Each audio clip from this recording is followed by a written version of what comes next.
सत्संगत जी, प्यार से कहना जी, धन निरंकार जी। आज का टॉपिक है रूहानियत प्रेमा भक्ति का आधार है। नगर का एक व्यापारी बहुत धनवान था। धन दौलत की उसके पास कोई कमी नहीं थी। उसके एक ही संतान थी। सेठ जी चाहते थे कि उनकी इकलौती संतान ज्ञानी विद्वान भक्त बने और अपने कुल का नाम रोशन करे। इसी कामना के साथ उन्होंने अपने इकलौते बेटे को ब्रह्म विद्या सीखने के लिए काशी के एक आचार्य के पास भेज दिया। कुछ दिन बीत गए। एक दिन उनको आचार्य जी का पत्र मिला। सेठ जी बहुत खुश होकर वो पत्र पढ़ने लगे। आचार्य जी ने लिखा था कि सेठ जी, आपका भेजा हुआ मनी ऑर्डर टाइम पर मिल रहा है। आपका बच्चा यहाँ बड़े मज़े में है। खाने पीने में कोई कसर नहीं छोड़ता। नींद तो उसको जान से भी ज़्यादा प्यारी है। दोस्तों से गपशप में तो उसका कोई जवाब ही नहीं है। मौज मस्ती करना, खेलना कूदना ही उसका शौक़ है। सब कुछ बिल्कुल ठीक है। सेठ जी पत्र पढ़कर फूले नहीं समा रहे थे। खुशी के मारे उन्होंने पत्र आगे पढ़ना शुरू किया। सेठ जी, आपका बच्चा तो बड़ा नटखट है। बस दो ही बातों की कमी है उसमें। एक तो उसको अक्ल नहीं है और दूसरी ये कि वो गुरुजनों की कोई बात बिल्कुल ही नहीं सुनता। बाकी तो सब ठीक है। कहानी मार्मिक है। सोचने वाली बात यह है कि सब कुछ ठीक है, पर जिसकी कमी नहीं होनी चाहिए, बस उन दो बातों की ही कमी है। आचार्य जी के कहने का मतलब यही था कि वो बच्चा खा पी कर मौज मस्ती में बड़े आनंद में दिन काट रहा है, पर यहाँ मैं किस लिए आया हूँ, मुझे करना क्या है, इन प्रश्नों से बिल्कुल अनजान है। इस बारे में सोचने के लिए उसके पास बुद्धि विवेक और समझ नहीं है। खाना पीना और मौज मस्ती को ही वह अपनी ज़िंदगी समझ रहा है। विद्या प्राप्त करना तो उसकी मजबूरी है। और दूसरी सबसे बड़ी बात यह कि वो अपने गुरुजनों की बात भी नहीं सुनता है। आज यही विडंबना है पूरे मानव समाज की कि खाना पीना, ऐशो आराम में जीना, साम दाम दंड भेद किसी तरह भौतिक प्रगति कर लेने में ही लोग अपने जीवन की सार्थकता मान रहे हैं। परंपरागत रीति रिवाज के अनुसार भक्ति तो कर रहे हैं, भगवान को मानने का दावा भी कर रहे हैं, पर धर्म ग्रंथों और पीर पैगंबरों की बातों को नहीं मान रहे हैं।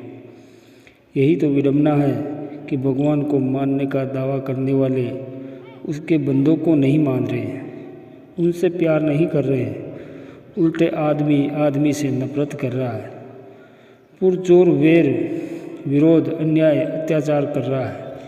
अपने इष्ट देवता की भक्ति पूजा बंदगी में तो वो आगे है, पर इंसानियत के गुणों में वो काफ़ी पीछे है। आदमी तो दिख रहा है, पर उसके अंदर का आदमी कहीं खो गया है। किसी शायर ने भी लिखा है कि इंसानियत की रोशनी गुम हो गई कहाँ, साये है आदमी के पर आदमी है कहाँ। आज का बदला हुआ इंसान धर्म ग्रंथों संतों को तो मान रहा है, पर उनकी नहीं मान रहा है।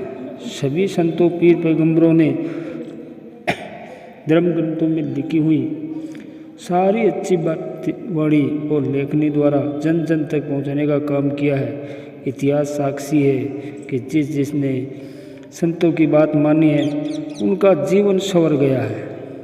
प्रेम वाली भक्ति के कारण ही वो नर से नारायण हो गए। उनकी भक्ति सफल हो गई, उनका जीवन सार्थक हो गया। वो सभी भक्त भाग्यशाली बने जिनके जीवन में कामिल मुर्शद का आगमन हुआ। मानवीय गुणों के कारण वो मानव से देव बन गए, खुद भी आनंद में रहे और दूसरों को भी सुख शांति और सुकून देते रहे। मानव मात्र की सेवा उनकी भक्ति का अंग बनी। रूहानियत के संग संग इंसानियत का होना भक्ति की पूर्णता है। इंसानियत के बिना भक्ति मानो बिना नमक का पकवान है। रूहानियत से इंसानियत पैदा होती है बिना रूहानियत के इंसानियत का वजूद नहीं है।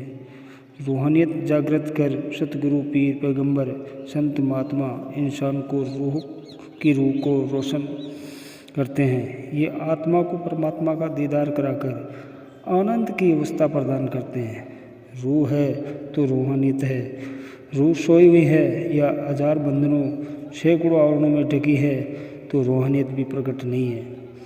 जहाँ रूहानियत है वहाँ इंसानियत सहज भाव में ही आ जाती है।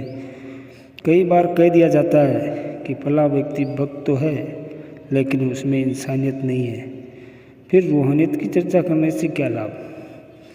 रूहानियत इंसानियत के माध्यम से उजागर होती है। रूह भीतर का आनंद देती है। इंसानियत से प्रेरित होकर इंसान मानवता की सेवा करता है। दुनिया भर में चलने वाले तमाम आध्यात्मिक आयोजन तथा धर्मार्थ अस्पताल, अनाथालय, धर्मशालाएँ, रैन बसेरा, लंगर, भंडारा, अन्नदान रूहानियत भरी इंसानियत के कारण अस्तित्व में आते हैं। मानवता तो मूल की पहचान से ही आएगी और जतन कितने भी कर लो दानवता न जाएगी। मायावी दुनिया में जहाँ वेर नफरत की भावनाओं के बीच में दानवता पनप रही है, वहाँ समय के सद्गुरु का अपार शुक्राना है कि सत्य के साथ जोड़कर रूहानियत का मार्गदर्शन करा रहे हैं। रूहानियत का तात्पर्य है कि वह किरदार जो हमारी रूह को ठंडक दे, शांति दे, सुकून दे। जैसे कि साकार सतगुरु के सौम्य किरदार को, स्वभाव को देखा जाता है कि मुर्शिद सबके लिए समदृष्टि रखते हैं, चाहे कोई छोटा हो, बड़ा हो, अमीर हो या गरीब हो। ये दयालु, ये रहम दिल है, ये कृपावान है, बख्शनहार है, गरीब नवाज है, ये दुख हरता है, सुख करता है। सतगुरु प्यारा मन के मसीहा है। ये किसी की कमियों को नहीं देखते हैं। ये सर्वगुण संपन्न है। जब इंसान के दैवीय गुणों का समावेश होता है तो सतगुरु की वाणी का अर्थ समझ में आने लगता है और फिर इंसानियत स्वतः ही जन्म ले लेती है। इंसानियत के संग संग रूहानियत है तो फिर चहुं और खैरियत ही खैरियत है। कि आज दुनिया के हालात इस कदर हो गए हैं कि भगवान को भी कहा गया, देख तेरे संसार की हालत क्या हो गई भगवान, कितना बदल गया इंसान, कितना बदल गया इंसान। ज्ञान के अभाव में तो न रूहानियत संभव है और न ही इंसानियत है। इसलिए इंसान के बदलते अनेक रूपों को देखकर अध्यात्म विवश कर देता है। ये सोचने पर कि कदे लई है मिलिया इंसान का जन्म, सोचे जो गल इतनी वह लायक कोई कोई। कि हमें ये सोचना होगा, विचारना होगा कि इंसानी देह मिलने का कारण क्या है।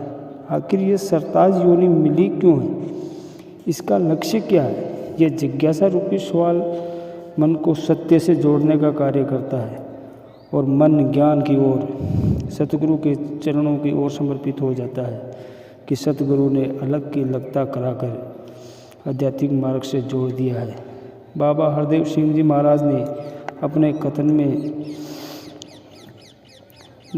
कथन द्वारा गुरसिखों को रूहानियत से जोड़ने का प्रयास किया है।